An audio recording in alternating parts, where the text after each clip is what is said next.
त्या रुळाजवळ बसून होते.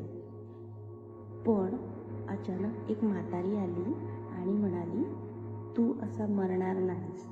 तू लढ, तिच्यामुळे जगलो. तू लढ, तिच्यामुळे जगलो मी. आज इथे तुमच्या समोर आहे. डब्यात अजूनही शांतता होती. मोबाईल बंद झाले. नजरा फक्त तिच्यावर होत्या. फक्त तिच्यावर होत्या.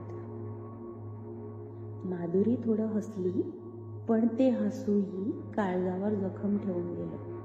मी लोकलमध्ये येते कारण माझं आयुष्य दुसरीकडे कुणी ऐकत नाही. तुम्हीही मला शिवाय देणारी, डोळे मारणारी समजता. पण मी फक्त एक माणूस आहे. माणूस म्हणून जगायचं स्वप्न बघणारी. ती पुढे आली माझ्याजवळ. मी तिच्याकडे बघतच होते. तिचे डोळे माझ्या डोळ्यात. ताई, तुझं लग्न झालंय का? तिनं विचारलं.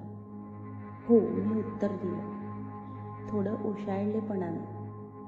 माझं पण स्वप्न होतं तसं घर असावं, प्रेम करणारा असावा, मुलं असावीत. पण माझ्यासाठी नात्यांची मातीच झाली. माझं शरीर, माझं अस्तित्व समाजासाठी एक जोक आहे. प्रेम मिळालं, पण खोटं शरीरासाठी, मनासाठी कधीच नाही. तिचा स्वर कंपत होता. इव्हाना काही महिला हळूच डोळे पुसत होत्या.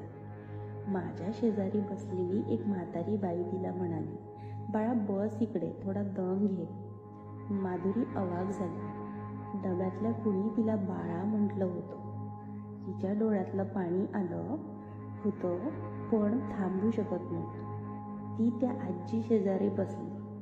आजीने तिचा हातात हात घेतला.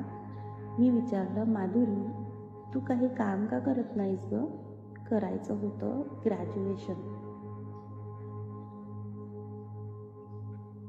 ग्रॅज्युएट आहे मी. पण तिथं माझा मेकअप बघतात, चालणं बघतात, रिझ्युमे नाही, शरीर दिसतं त्यांना.